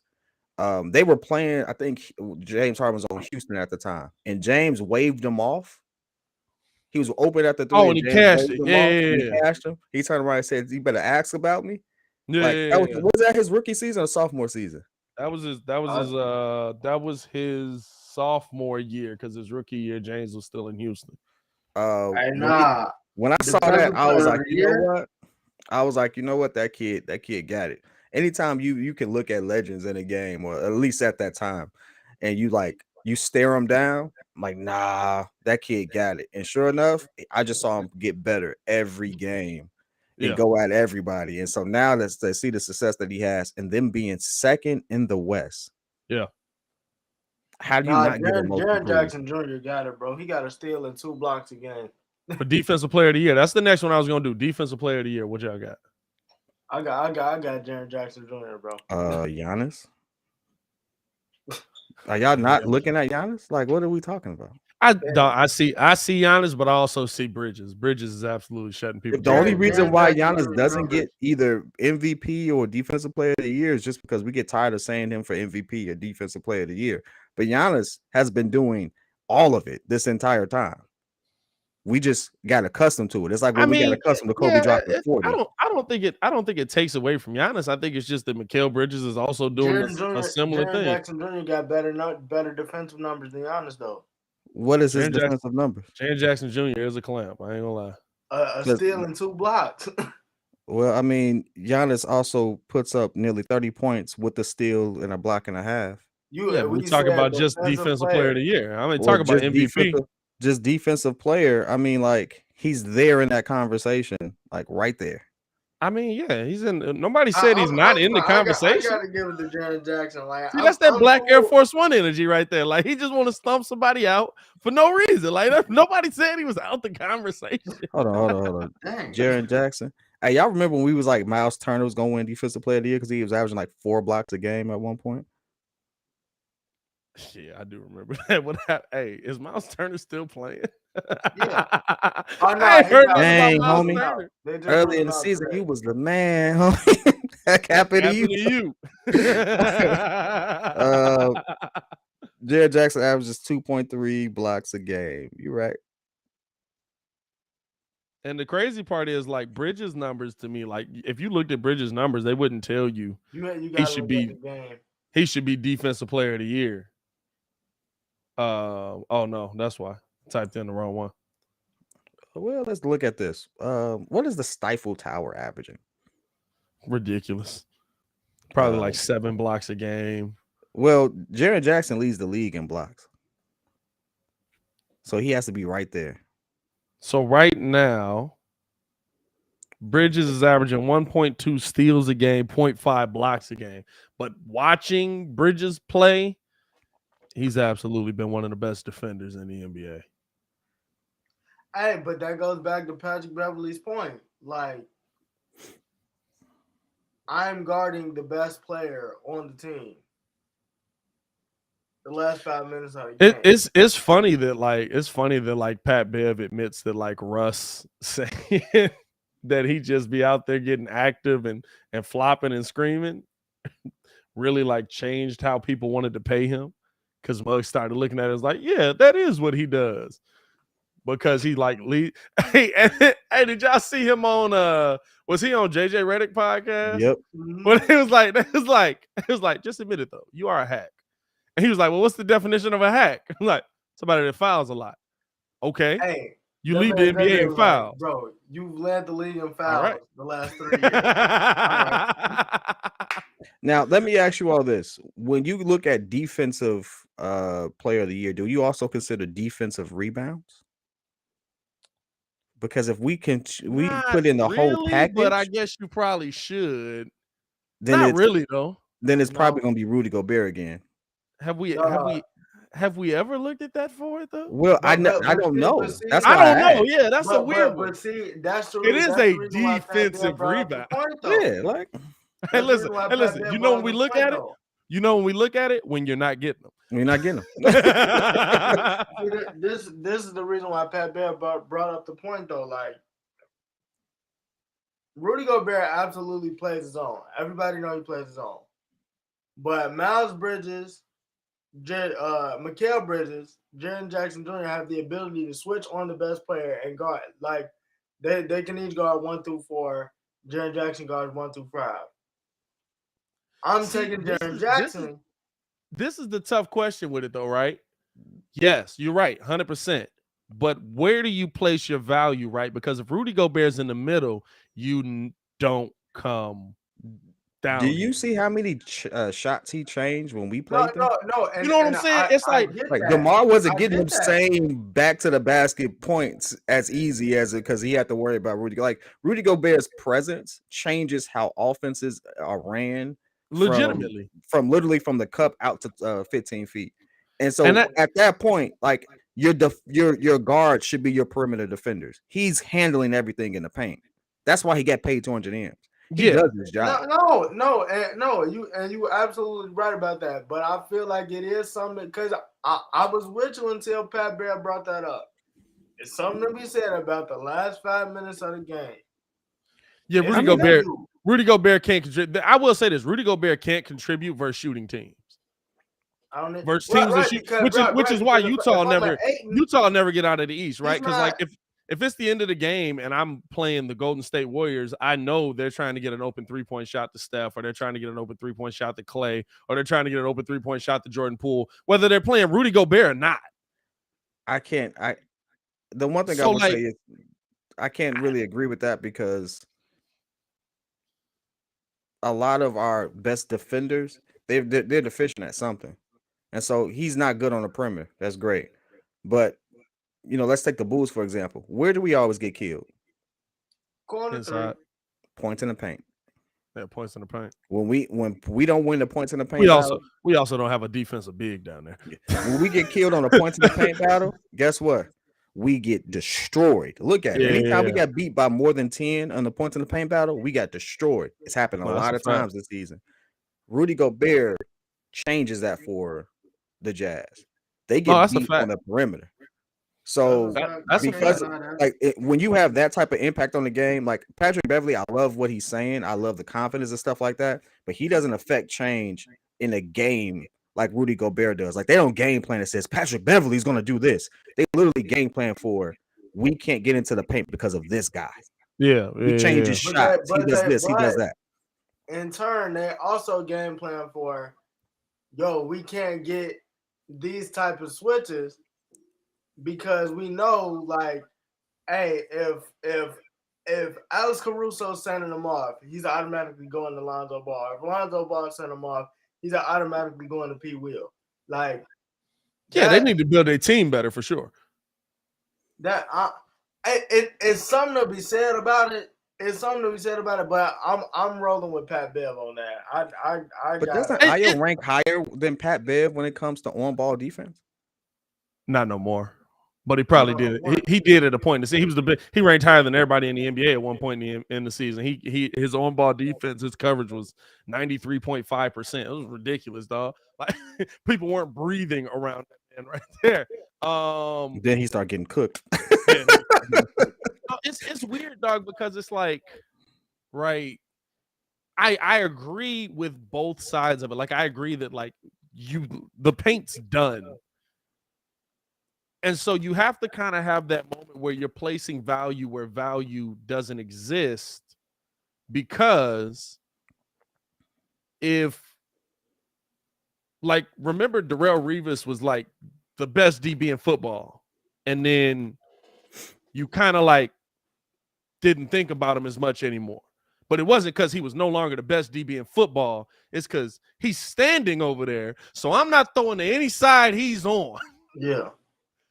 You know what I'm saying? I mean, it was like that. It was like that with Richard for like 3 years. Right. So like I look at that like in the NBA, like teams legitimately, like how much value do you put on the fact that teams legitimately, like the Bulls did? The Bulls stopped playing in the mid-range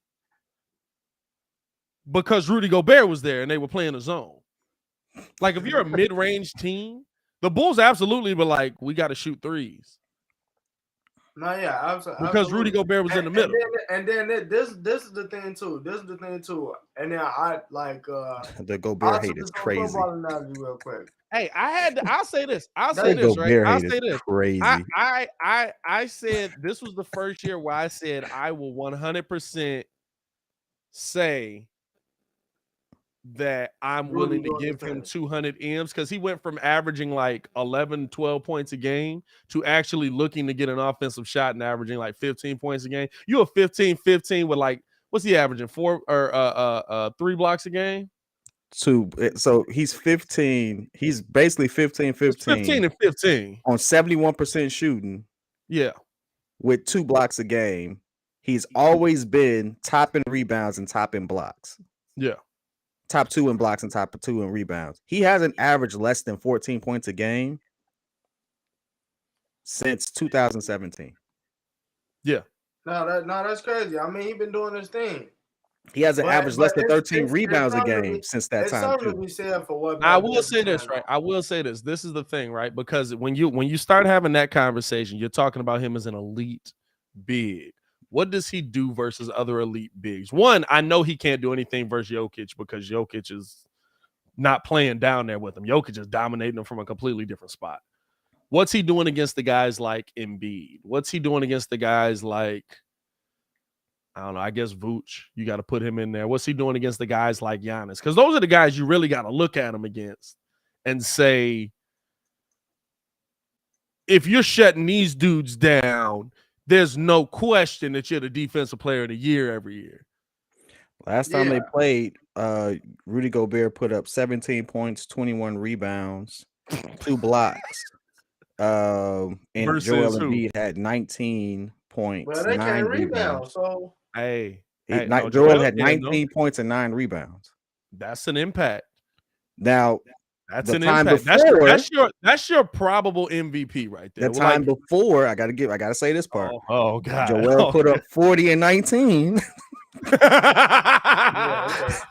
And Joel and Rudy Gobert had 12 and 9. I mean, it flip-flops a lot. Like if you go back and look at it, it's one game where Rudy Gobert dominates him and Joel don't really show up, and then the other time, how many minutes for Joel in that game? Hold on now. Now I gotta dig deeper in it. How many minutes in that 19-point game? I feel like you're finna tell me that Joel Embiid played like 11 minutes. No, he played 30 minutes. Oh, okay, full game. All right, cool. All these matchups, I would say this: Rudy Gobert has got the. They split their matchups in 2019. They split their matchups this year.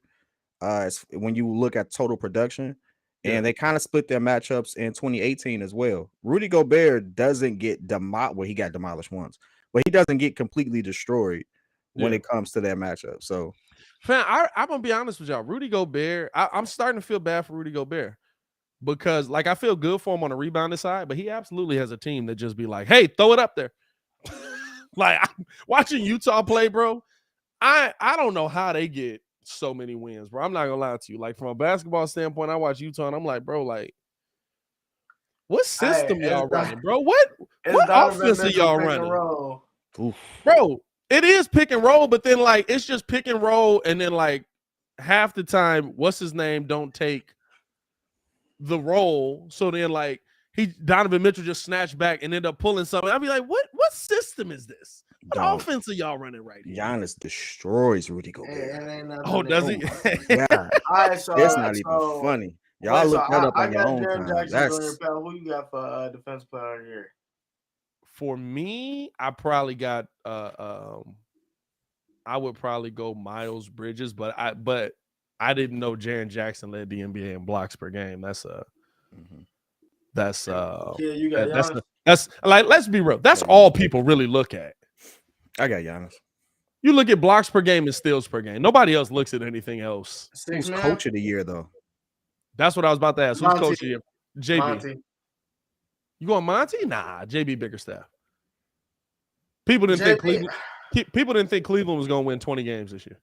True. What did he say? I gotta look up one thing. Who would win a roast battle? Chris Rock or Will Smith? Chris Rock. Fight. Hey, come on now. Chris Rock. That's not even funny. This is your conscience. Yeah, come on now. No, that's Jamie Foxx, my boy. Let's see. I gotta look at one thing. I just make sure I'm on point with this.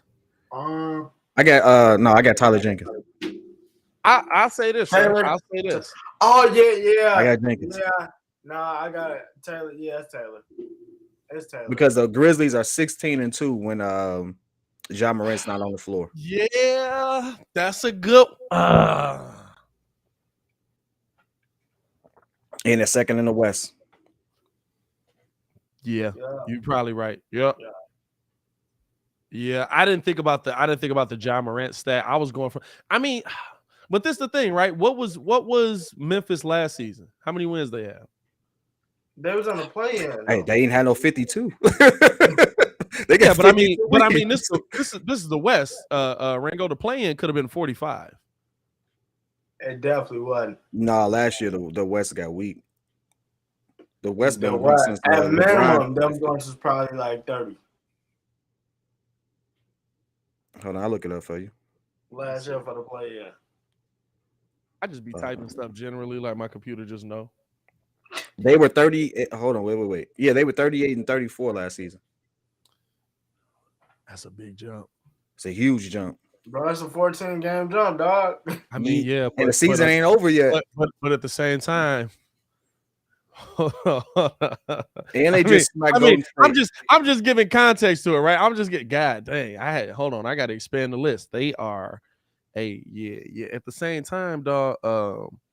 Cleveland won like 19 games. 5 team in the league. Am I tweaking? Hold on. Did I put the wrong year in? I might have put the wrong year in. Hold on. Cleveland won 22 games last season. Dang. That is true. Cleveland won 22 games last season. Hey, and JB literally was like, yeah, we're gonna start 4 centers. Wait. Time out. So they both have basically a 20-game jump, but the Cavs are still at the bottom of the playoff conference. And Memphis literally went from I say that both teams lost their best player, arguably. But I mean, Jared Allen means more for them defensively than offensively. Yeah. Both teams lost an anchor on their team, and the Grizzlies haven't missed a beat. And the Grizzlies have the second best record in the league. That's yeah.